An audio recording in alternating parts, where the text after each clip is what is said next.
여러분, 모두 안녕하세요. 저는 서울 등촌동에 살고 있는 30대 초반의 여성입니다.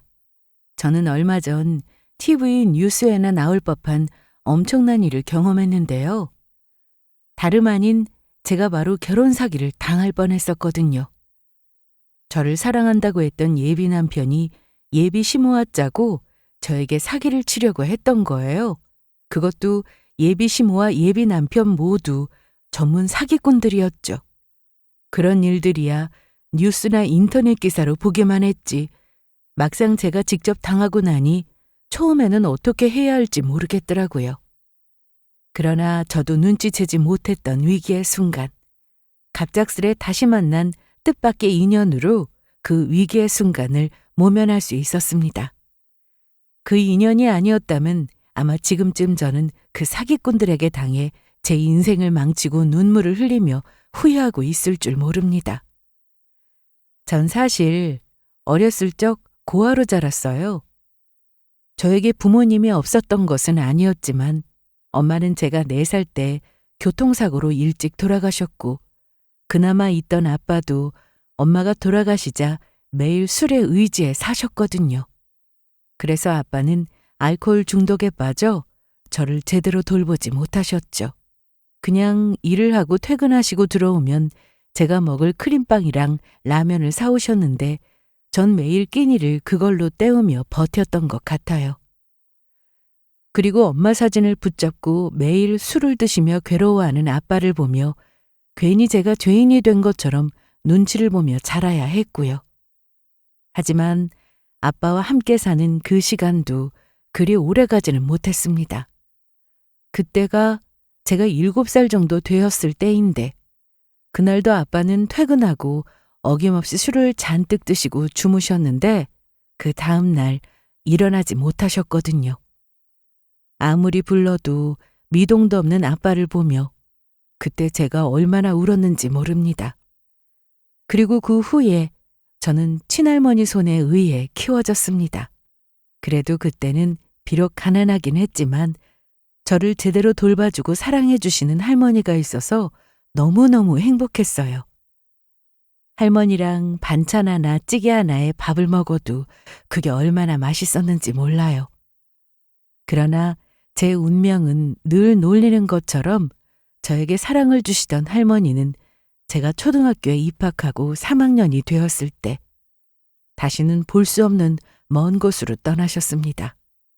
그렇게 저는 자연적으로 보육원에 들어가 살게 되었고 할머니가 돌아가시고 너무너무 슬프고 힘들었지만 그렇다고 저는 좌절하지 않았어요. 할머니가 보고 싶어 보육원에 들어가서 거의 1년 동안은 매일 밤 울면서 지냈지만 할머니가 돌아가시면서 저에게 하신 말씀이 있었거든요. 할머니가 저를 많이 사랑한다고요. 그래서 하늘나라에서 저를 꼭 지켜주고 있을 테니 저보고 아무리 힘들어도 포기하지 말고 씩씩하게 열심히 살라고 하셨죠. 그래서 저는 비록 힘들었지만 좌절하지 않았어요. 제 삶을 포기하지도 않았고요. 그렇게 저는 어엿한 성인이 되었습니다.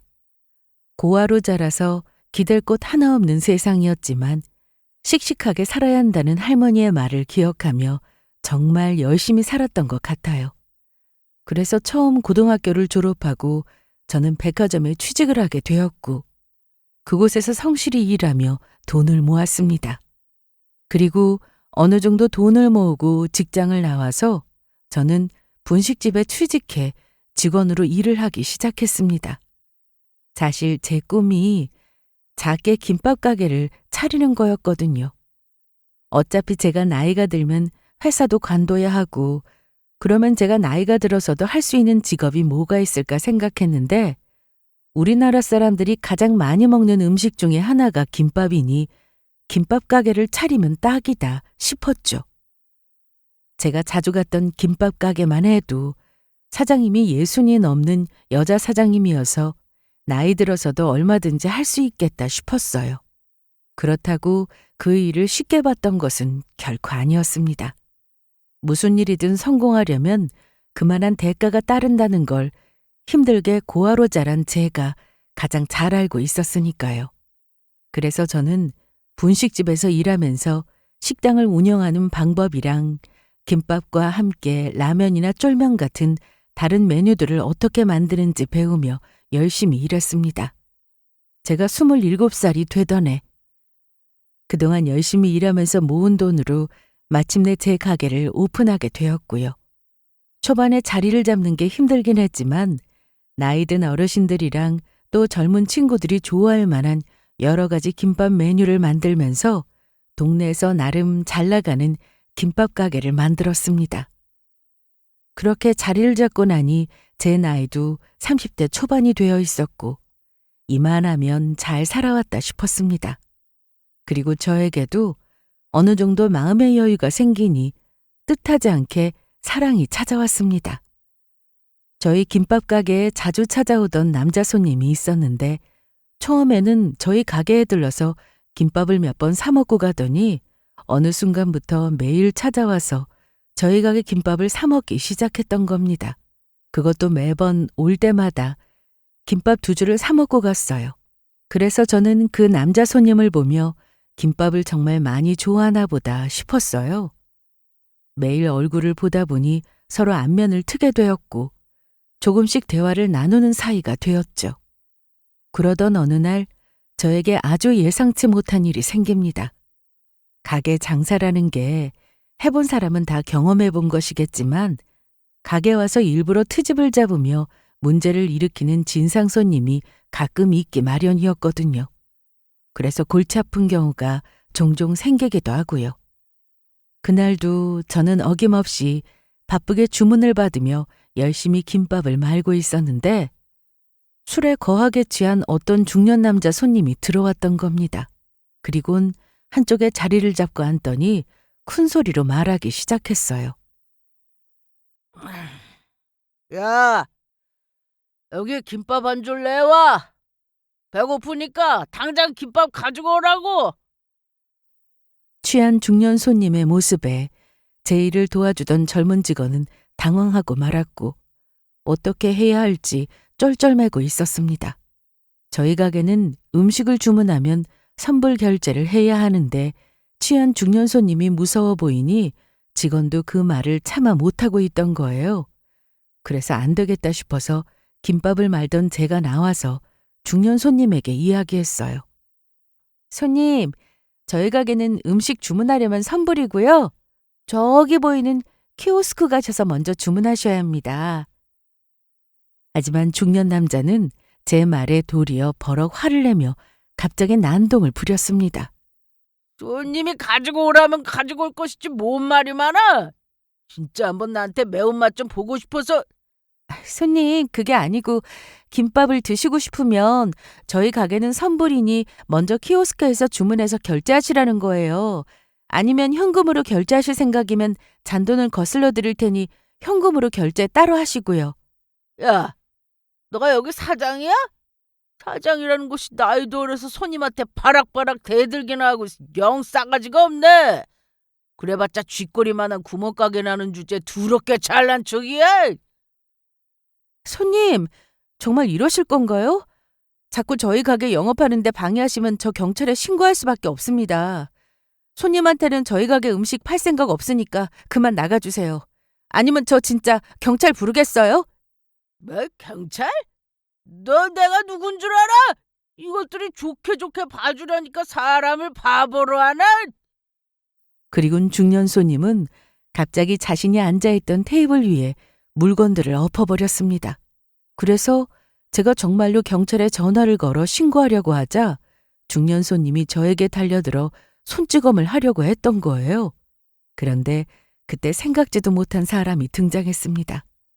매일 저희 가게 와서 김밥 2줄을 시켜서 먹는 단골이었던 남자 손님이 난동을 부리던 중년 손님의 손목을 잡아 저를 때리지 못하게 막았던 것이었습니다. 지금 남의 가게 와서 뭐 하는 겁니까? 나이 먹어서 술을 먹으려면 곱게 먹을 것이지 여기가 어디라고 와서 행패인데? 당장 그만두지 못하겠어? 니놈이 뭔데 감히 내 손을 잡아? 당장 놓지 못하겠어? 젊은 년이 사장이라고 하늘 같은 고객한테 바락바락 대들기나 하고 저런 것을 혼내줘야 한다고. 혼내주긴 뭘 혼내줘. 니놈이야말로 혼나고 싶어 이러나? 뭐? 나를 혼내주겠다고? 너야말로 혼 좀 놔볼래? 하지만 중년 손님이 난동을 부리는 것도 거기까지였습니다. 중년 손님이 남자 손님에게 잡히지 않는 한쪽 손으로 주먹을 날리려 하자 남자 손님이 바로 중년 손님의 손목을 잡아 움직이지 못하도록 어깨를 뒤로 꺾어버리며 제압해버렸거든요. 그래서 중년 손님은 남자 손님에게 붙잡힌 채로 저희 가게에서 쫓겨나고 말았죠. 남자 손님은 쫓겨난 중년 손님을 향해 말했어요. 다음에 다시 한번 여기 가게로 찾아오기만 해봐. 그때는 당신 내가 뼈도 못 추리게 할 테니까. 그때는 정말로 경찰에 확 신고해버릴 거라고. 중년 손님은 남자 손님의 말에 바로 도망쳐버렸습니다. 그리곤 남자 손님은 저에게 다가와서 말씀하셨죠. 사장님, 괜찮으세요? 많이 놀라셨죠? 그것보다 이렇게 도와주셔서 감사합니다. 갑자기 저기 가게 들어오더니 술에 취해서 난동을 부려서 사실 조금 겁을 먹었거든요. 정말 감사해요. 아닙니다. 당연히 도와드려야 하는 일이었는걸요. 그나저나 사장님 다치신 곳은 없는 거죠? 그 일을 계기로 남자 손님과 저는 급속도로 가까워졌습니다. 제가 뭐라도 감사함에 보답을 하고 싶다고 하자 남자 손님이 그러면 나중에 맛있는 밥을 사달라고 했던 겁니다. 그렇게 저는 남자 손님에게 밥을 사드리게 되었고 그 후 저희는 서로 연락을 하다가 연인 사이로 발전하게 되었죠. 그리고 사귄 지 9개월 정도 되었을 때 남자친구는 저에게 청혼을 해왔고 저희는 결혼을 약속하게 되었습니다. 그렇게 남자 손님은 남자친구에서 저의 예비 남편이 되었습니다. 만날수록 보이는 믿음직한 예비 남편의 남자다운 모습에 이 사람이라면 제 평생을 맡겨도 되겠다 싶었거든요. 게다가 알고 보니 예비 남편은 능력 있는 사람이었습니다. 예비 남편은 작은 사업체를 운영하고 있었는데 사업도 잘 되는지 돈도 꽤 잘 버는 것 같았죠. 그런데 예비 남편의 능력을 알게 되자 막상 저는 예비 남편과 결혼하는 것이 조금 걱정이 되었습니다. 예비 남편은 대학도 서울에 있는 명문대 졸업에 사업까지 하는 잘 나가는 사람이었는데 거기에 비해 저는 고졸 출신의 고아에 아무리 돈을 잘 벌어봤자 작은 김밥 가게 사장이었으니까요. 저와 예비 남편과의 결혼을 과연 예비 남편의 부모님이 좋아하실까 싶었던 거죠. 예비 남편은 사실 아빠가 일찍 돌아가시고 시어머니 한 분과 살고 있었는데 예비 시모가 힘들게 키운 아들이 저 같은 사람과 결혼한다는 사실을 반기실까 했어요. 그래서 저는 너무 걱정이 돼 예비 남편에게 그 이야기를 하게 되었죠.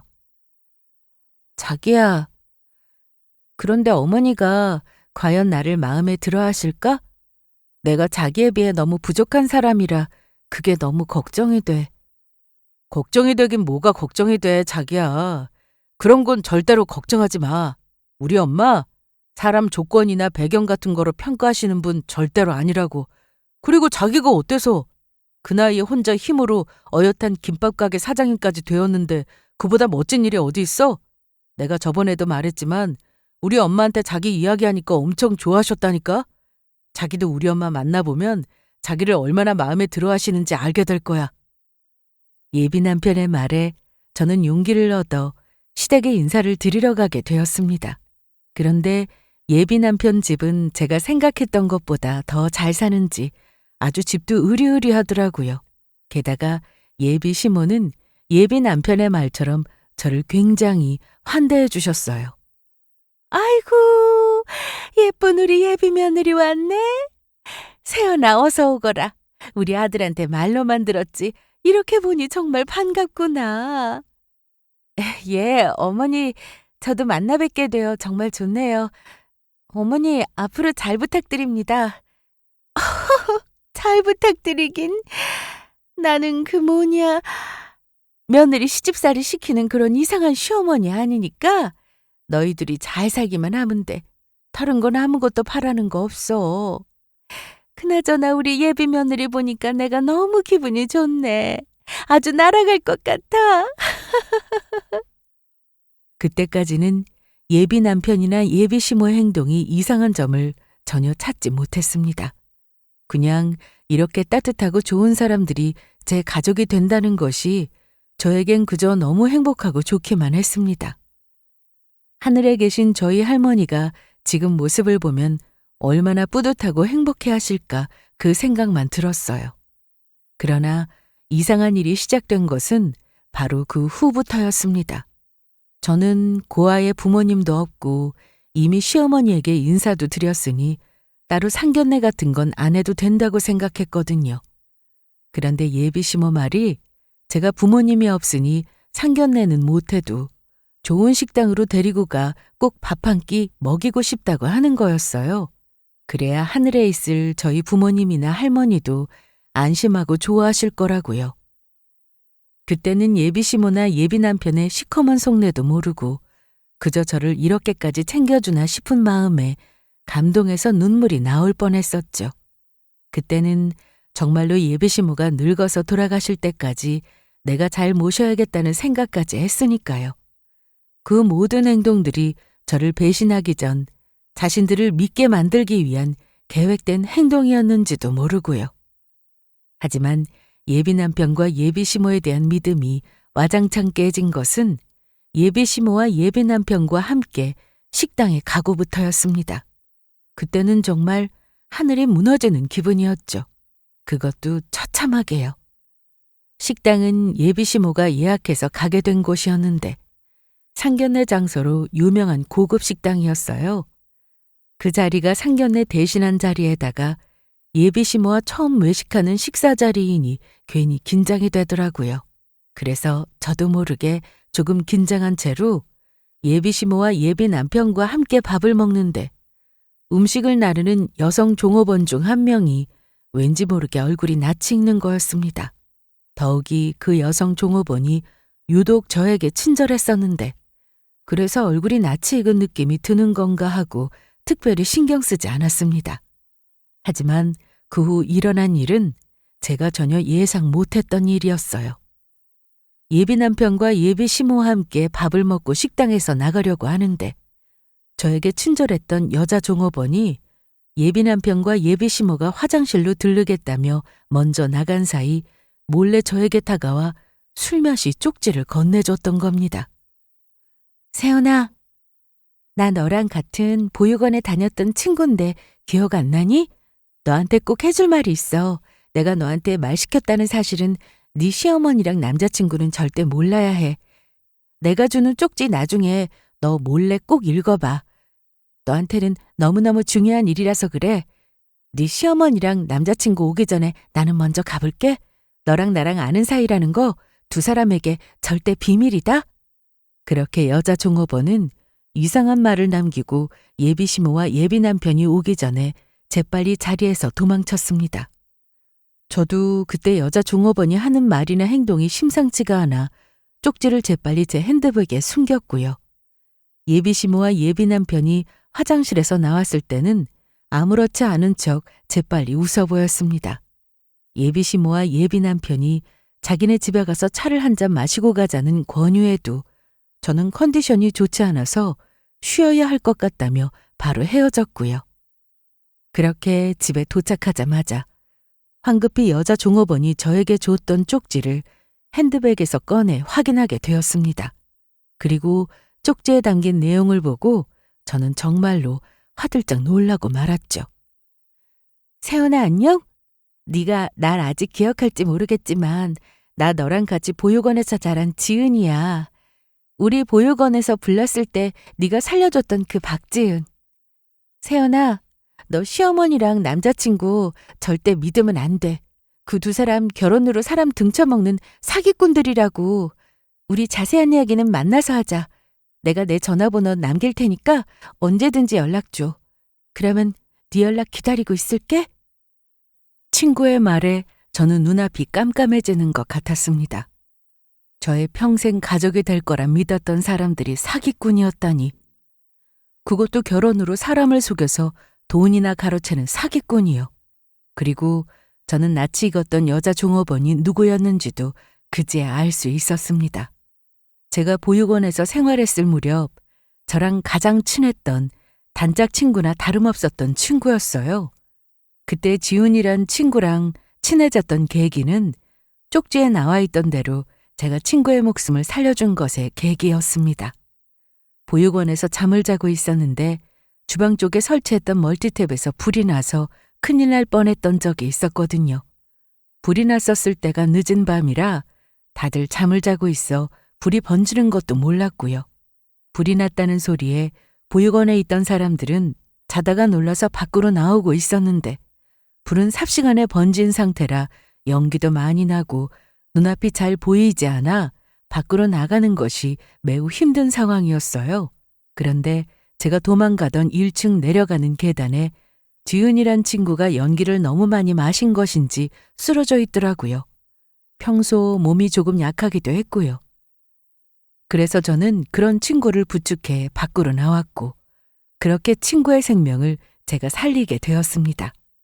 그 후 친구는 저에게 고마운지 가깝게 지내며 서로를 챙겨주다가 제일 친한 단짝 친구가 되었어요. 하지만 친구는 보육원 화재 사건이 있은 후 얼마 지나지 않아 그곳을 떠나게 되었습니다. 친구는 저와 다르게 부모님이 계셨거든요. 친구 부모님이 생활 형편이 어려워 따로 떨어져 살다가 지은이를 잠시 보육원에 맡긴 거였고 열심히 일해 자리를 잡으면서 바로 친구를 데리고 떠났던 겁니다. 그 후 한동안은 저도 친구도 서로 연락하고 지냈지만 어느 순간 연락이 뜸해지다 아예 끊기게 되었던 것이고요. 그래서 저는 친구가 쪽지에 담긴 전화번호로 바로 연락을 하게 되었고 저희는 그날 저녁 바로 만나게 되었습니다. 저희는 만나자마자 서로를 부둥켜 안으며 얼마나 반가워했는지 모릅니다. 그리고 제가 알지 못했던 친구의 이야기도 알게 되었고요. 친구의 연락이 갑자기 끊겼던 이유가 있더라고요. 친구가 부모님이랑 살다가 중간에 많이 아팠던 적이 있었습니다. 그래서 병원에 입원을 해서 병마와 싸우느라 저에게 연락할 형편이 안 되었던 거였죠. 친구는 병이 완쾌되고 어느 정도 주변을 살필 수 있게 되었을 때가 대학생이 훌쩍 넘을 나이가 되었을 때인데 그때는 이미 제가 보육원에 나온 상태에다가 개인정보라 제 연락처를 보육원에서 알려주지 않았다고 해요. 그리고 그때는 이미 보육원 원장님이며 선생님이 전부 바뀌었을 때라 저도 보육원에 따로 연락을 하고 지내지 않았고요. 그런데 깜짝 놀랄 만한 소식도 알게 되었습니다. 알고 보니 제가 상견례 대신으로 예비 시모와 예비 남편과 함께 밥을 먹었던 식당이 바로 친구의 부모님 것이란 이야기였습니다. 친구 부모님은 친구를 돌보면서 열심히 일을 해서 큰 식당을 운영할 정도로 성공을 하셨던 것이에요. 그래서 친구도 건강해진 후 그런 부모님 식당을 물려받기 위해 종업원으로 일을 배우고 있었던 거고요. 그런 친구에게 들은 예비 시모와 예비 남편의 정보는 실로 엄청난 것이었습니다. 세연아, 지금부터 내가 하는 이야기 너무 놀라지 말고 잘 들어야 해. 너희 시어머니랑 남자친구 내가 말한 대로 진짜 사기꾼이야. 그것도 결혼 사기만 전문으로 하는 전문 사기꾼들이라고. 지은아, 네 말이 정말로 사실이야? 그래. 사실 네가 오늘 우리 부모님 식당에 오기 며칠 전에도 네 시어머니랑 남자친구 다른 여자랑도 왔었어. 그쪽은 여자가 부모님이 다 살아계신지 부모님이랑 같이 와서 밥 먹더라. 나도 사실 세연이 네 시어머니랑 남자친구가 우리 부모님 가게에서 사기치는 거 처음에는 눈치도 못 챘었는데 하도 여러 번 와서 상견례하니까 기억하게 된 거야. 네 시어머니랑 남자친구가 사기치는 거 한두 번이 아니라고. 그리고 네 시어머니가 며칠 전에 다른 여자랑 상견례 왔을 때 화장실에서 다른 사람이랑 통화하던 소리도 엿듣기도 했고 그때 네 시어머니가 뭐라고 그랬냐면 자기 아들이랑 같이 작업할 대상 중에 돈 잘 버는 김밥집 가게 사장이 있다고 했어. 그러면서 그 여자가 고아인데 순진해서 잘 속아 넘어갈 것 같다면서 있는 재산을 전부 탈탈 털어서 빼앗을 거라고 하더라. 그리고 바로 버려버릴 거라고. 그런데 고아라는 사람의 이름을 말하는데 너랑 똑같았던 거야. 그래도 나는 설마 했거든. 그런데 우리 부모님 식당에 도착한 여자 얼굴을 확인하는데 정말로 그 사람이 세연이 너였던 거야. 친구는 그때 아무래도 상황이 심각해 보여서 경찰서에 연락을 해봤다고 하더라고요. 그런데 경찰에서는 친구 말만 믿고 수사를 할 수도 없는 거고 제대로 된 증거를 찾게 되면 그때 연락을 달라고 했다고 하더라고요. 그래서 친구는 예비 시모와 예비 남편이 또다시 오기만을 기다리고 있었고 피해자가 누가 되었든 두 사람이 사기꾼이라는 사실만 알려주려고 했는데 그 사람이 정말로 저여서 깜짝 놀랐다고 했습니다. 저는 친구의 이야기를 듣고 분노할 수밖에 없었어요. 처음부터 예비 남편은 제가 어떤 사람인지 알고 접근했던 것이었으니까요. 제가 김밥 장사를 해 조금 돈을 버는 것 같으니 결혼을 미끼로 저를 이용해서 돈을 뜯어내려고 했던 겁니다. 자기 엄마와 같이 모의해서요. 그래서 저도 그대로 당할 수만은 없어 저에게 사기를 치려고 한 예비 시모와 남편에게 제대로 매운맛을 보여주며 혼쭐을 내주기를 마음먹었죠. 그러자 친구가 저를 돕겠다고 나섰던 겁니다. 제가 없었으면 지금의 자신도 없었을 거라면서 생명의 은인인 저를 꼭 돕고 싶다면서요. 그리고 친구 부모님도 저를 한번 만나보고 싶어 하신다고 하더라고요. 보육원 시절 친구의 목숨을 살려준 저에게 꼭 고맙다고 인사를 하고 싶다고 집에 한번 데리고 오라면서요. 그렇게 저는 며칠 후 친구 부모님을 만나게 되었고 저에게 정말 고마워하셨습니다. 그때 우리 딸 목숨 살려줘서 정말 고마워요. 만약 그때 우리 지은이가 잘못되었으면 저도 우리 남편도 아마 제정신으로 살기 힘들었을 거예요. 형편이 너무너무 힘들어서 우리 딸을 보육원에 맡길 수밖에 없는 상황이었지만 정말 남편이랑 저한테는 세상에서 제일 소중한 보물 같은 아이거든요. 그래서 우리 딸을 보육원에서 데리고 오려고 정말 열심히 남편이랑 일하며 살았고요. 우리 딸 목숨 살려준 거 다시 한번 감사드려요. 그래요, 세연 씨. 저도 감사합니다. 세연 씨 아니었으면 우리 지은이 지금 이 세상 사람이 아니었을 겁니다. 그러니 힘든 일 있으면 언제든지 이야기만 해요. 집사람이랑 나랑 할 수 있는 일이라면 그것이 무엇이 되었든 기꺼이 도울 테니. 남편 말이 맞아요. 우리가 도울 일 있으면 언제든지 이야기해요. 아니에요. 그때 제가 당연히 해야 할 일을 한 것뿐인걸요. 그리고 저 지은이 친구인데 두 분 부디 말씀 편하게 해주세요.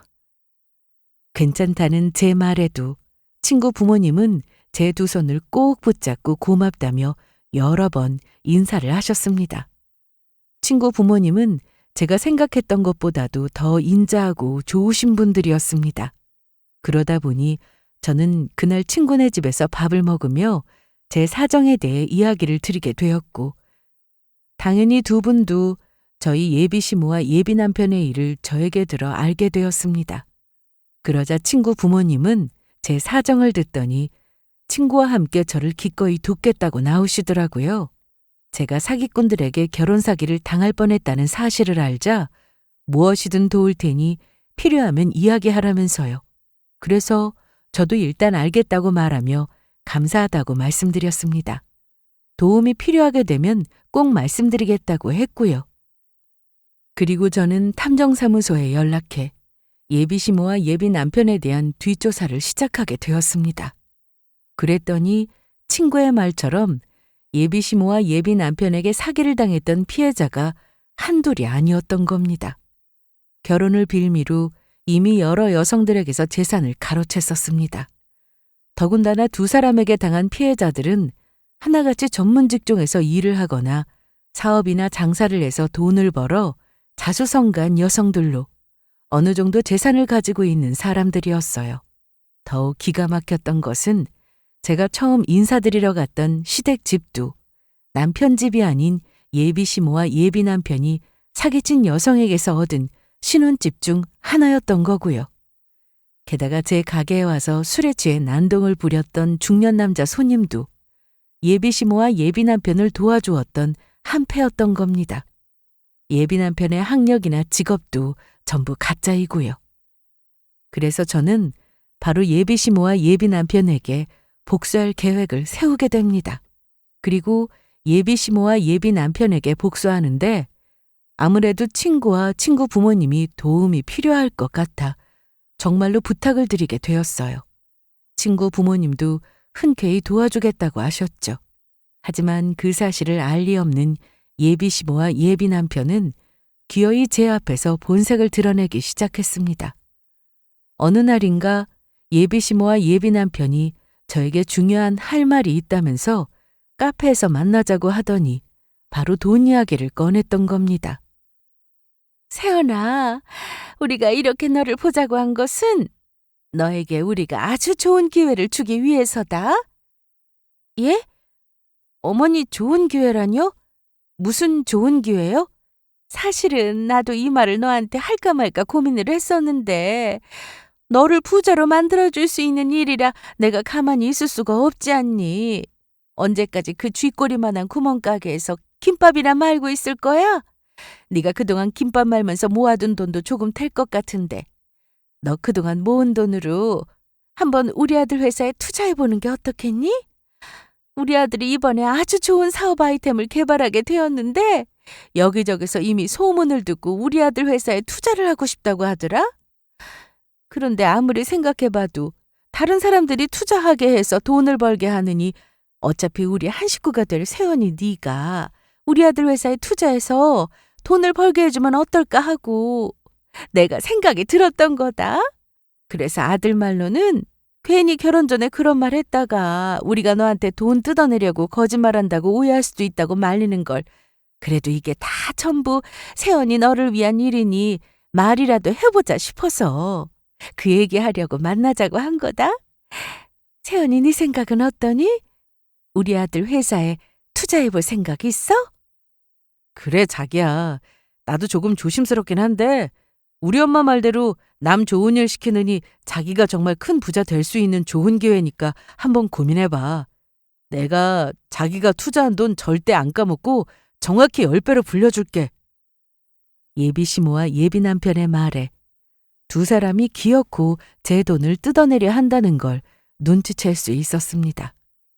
어쩌면 두 사람이 사기꾼이란 사실을 몰랐다면 순진한 마음에 제가 속아 넘어갈 수도 있었겠지만 이미 친구의 도움으로 두 사람이 사기꾼이란 사실을 알게 되었으니 제가 절대로 넘어갈 리 없었죠. 하지만 일단 두 사람에게 복수를 하기 위해서 예비 시모와 예비 남편에게 속아 넘어가는 척을 해야 했습니다. 세상에, 정말요? 그러면 나 그동안 모아뒀던 돈으로 미나 씨에게 투자하면 부자 될 수 있는 거예요?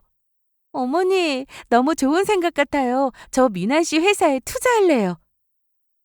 와, 이게 웬 봉이냐? 그게 아니고, 세연아, 정말이지? 정말 우리 아들 회사에 투자할 거지? 네, 그럼요. 어머니 말대로 우리 이제 한 식구나 마찬가지인데 당연히 제가 투자해야죠. 저도 이제 김밥 많은 거 지긋지긋하고 편하게 놀고 먹으면서 살고 싶다고요. 그래, 알았다. 그러면 너 돈 준비되는 대로 우리한테 연락해 주는 거다? 예, 어머니 그럴게요. 걱정하지 마세요. 아이, 자기야, 정말 잘 생각했어. 내가 정말 열심히 사업해서 자기 꼭 부자로 만들어줄게. 제가 그동안 모아두었던 돈을 주겠다는 말에 예비 시모와 예비 남편은 좋아서 입이 찢어지려고 했습니다. 그것이 두 사람에게 복수하기 위한 함정인지도 모른 채요. 그리고 마침내 모든 준비를 마치고 예비 시모와 예비 남편에게 복수할 날이 다가왔습니다. 그래서 저는 일부러 예비 시모에게 전화를 걸어 약속을 잡게 되었어요. 어머니, 그동안 잘 지내셨어요? 어머니한테 안부도 묻고 또 만나서 맛있는 거 사드리고 싶어서 연락드렸어요. 너는 애가 어떻게 된 거냐? 돈 준비되는 대로 연락 주겠다고 했던 애가 요즘 왜 통 연락도 없고 깜깜무소식인 거야? 너 설마 모아둔 돈 없는 거 아니냐? 어머니, 제가 모아둔 돈이 없긴요. 그게 아니라 적금 들어놓은 것도 있고 만기 기다리느라 그랬어요. 그래서 이번에 제가 미난 씨 회사에 투자하기로 한 돈도 준비됐겠다.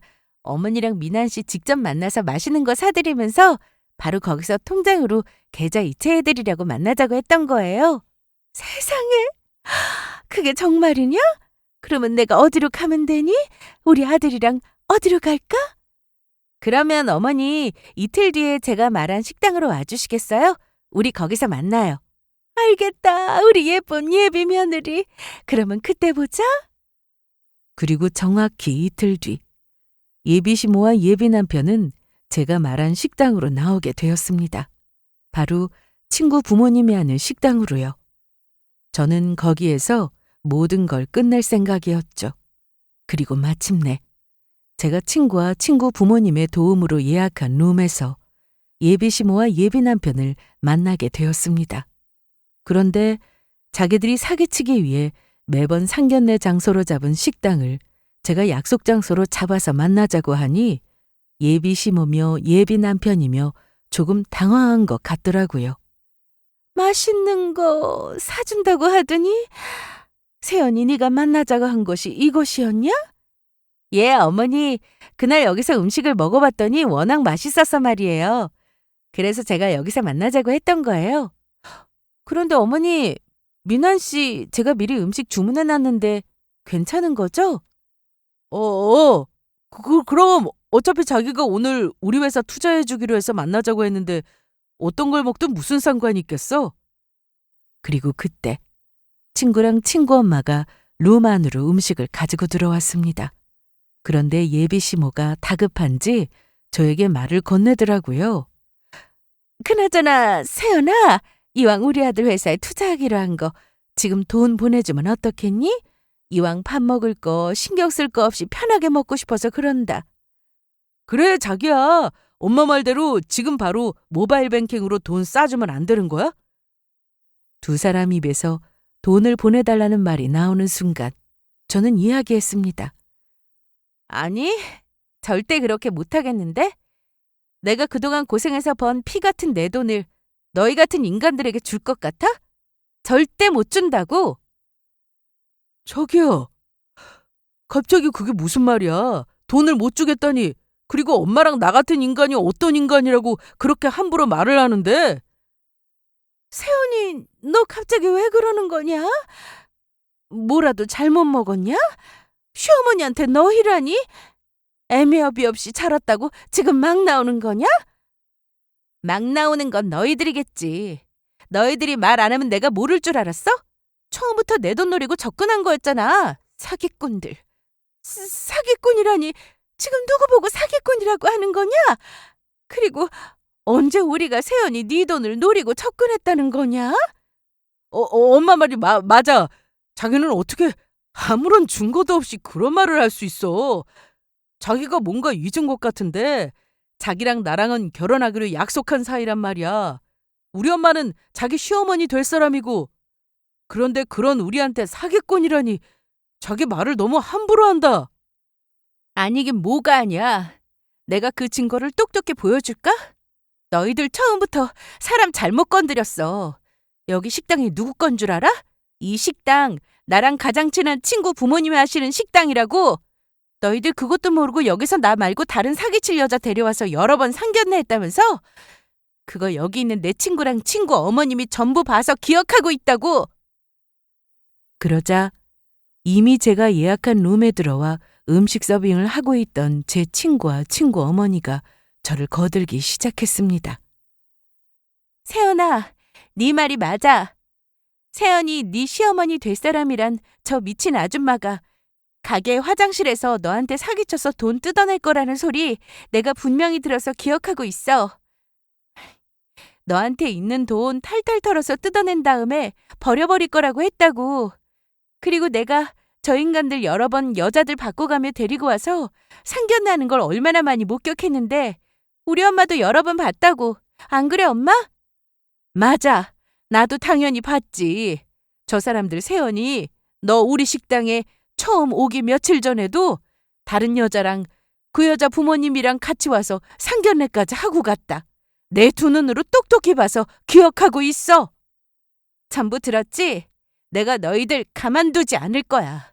경찰에 신고해서 전부 콩밥 먹게 할 거라고.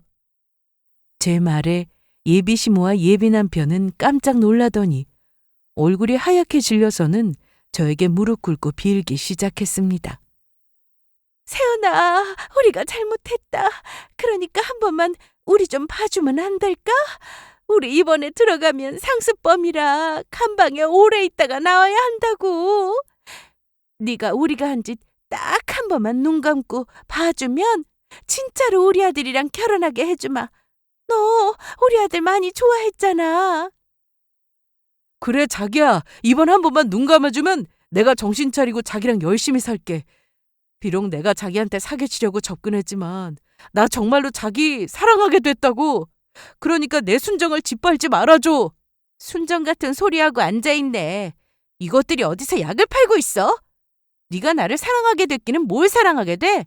너는 사랑하는 사람한테도 전 재산 뜯어내려고 사기치냐? 그리고 내가 미쳤다고 너희 같은 인간 쓰레기들이랑 가족이 될 것 같아? 그러느니 평생 혼자 살고 만다.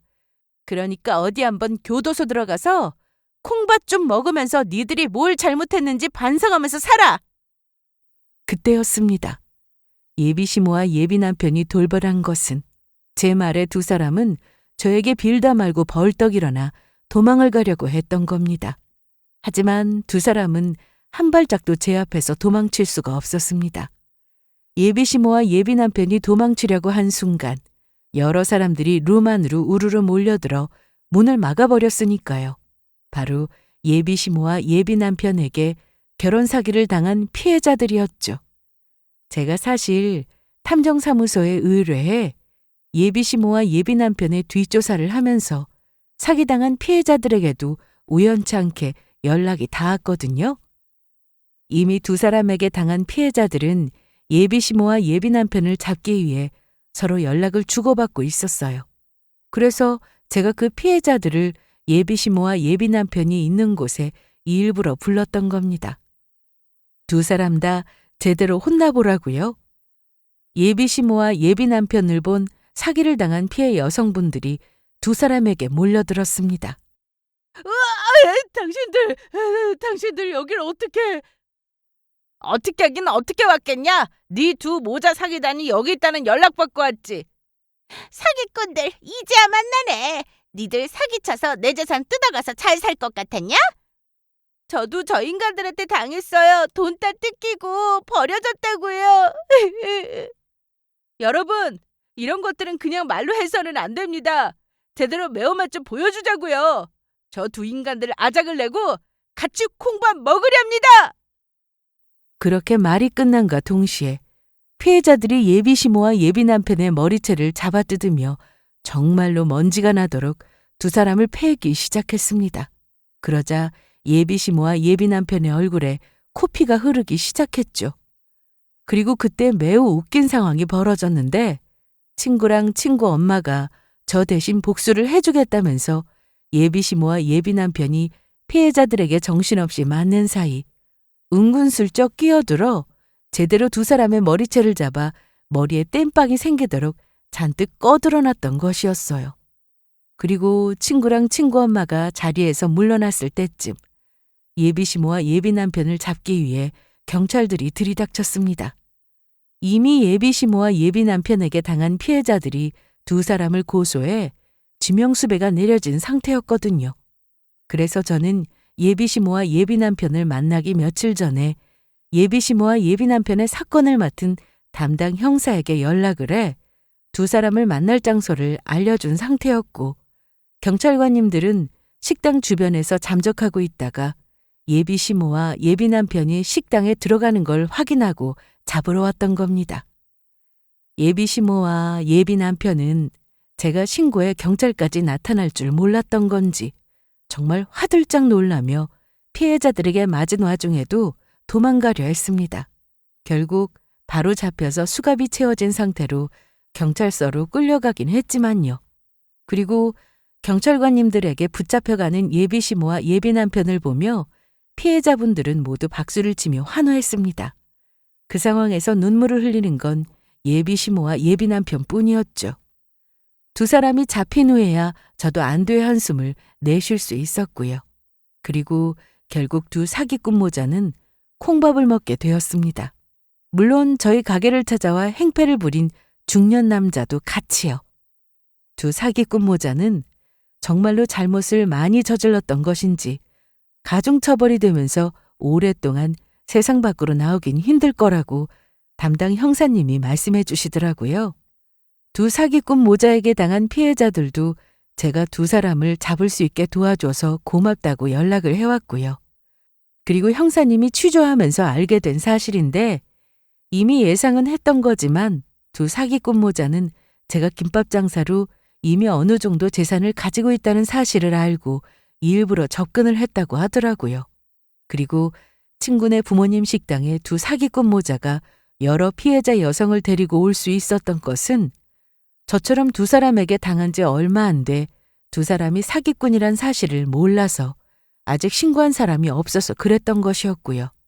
하지만 이미 그 전에 당한 사람이 많으니 제가 연락한 순간 모두 두 사기꾼 모자를 혼내주기 위해 직접 찾아왔던 거죠. 그렇게 저는 친구와 친구 부모님 덕에 큰 위기를 모면할 수 있었습니다. 제가 친구와 친구 부모님께 감사하다고 이야기하자 절대로 그럴 필요가 없다고 하더라고요. 친구 목숨을 구해준 것에 비하면 아무것도 아니라면서요. 그러면서 진짜 가족만큼은 아니겠지만 친구와 친구 부모님이 저의 가족이 되어주겠다고 하더라고요. 그러니까 절대 혼자라고 생각하지 말고 앞으로는 좋은 일도 나쁜 일도 언제든지 이야기하며 같이 하자고요. 그 말을 듣는데 얼마나 감사했는지 모릅니다. 그래서 지금까지 친구와 저는 친자매처럼 잘 지내고 있습니다. 친구 부모님도 저를 정말 많이 챙겨주고 계시고요. 친구네 집에 놀러 가서 가끔 잠을 자고 오는 경우가 있는데 그럴 때면 친구 어머님이 저에게 제가 좋아하는 음식들을 잔뜩 해주시곤 합니다. 게다가 제가 먹을 음식들까지 잊지 않고 매번 보내주고 계시기까지 하고요. 심지어 가족 여행으로 함께 여행을 가기도 합니다. 친구 부모님 말씀이 정말로 제가 남 같지 않고 딸을 하나 더 얻은 기분이라고 합니다. 저도 정말로 가족이 생긴 기분이고요. 그리고 저에게 한 가지 더 좋은 소식이 생겼어요. 저희 김밥 가게가 입소문을 타면서 이제는 전국에서 찾아오는 맛집이 되었거든요. 그래서 아무래도 조만간 김밥집 2호점도 차리게 될 것 같아요. 제가 어떻게 식당을 운영하면 좋을지 친구 부모님이 많이 도와주시겠다고 했고요. 어린 시절 친구의 목숨을 구해주었던 일이 저에게 이런 큰 행운과 행복으로 다시 되돌아올 줄은 정말 몰랐습니다. 그래서 늘 감사한 마음으로 앞으로도 최선을 다해 살아갈 생각입니다. 이제는 하늘에 있는 부모님도 그리고 할머니도 편히 지낼 수 있겠죠? 비록 살다 보면 힘들고 고달플 때도 많겠지만 우리 모두 그래도 희망을 잊지 말고 열심히 살아가면 좋겠습니다. 희망이 있어야 우리 삶의 행복도 찾을 수 있을 테니까요. 모두 늘 행복하고 기쁜 일만 가득하길 바라겠습니다. 감사합니다.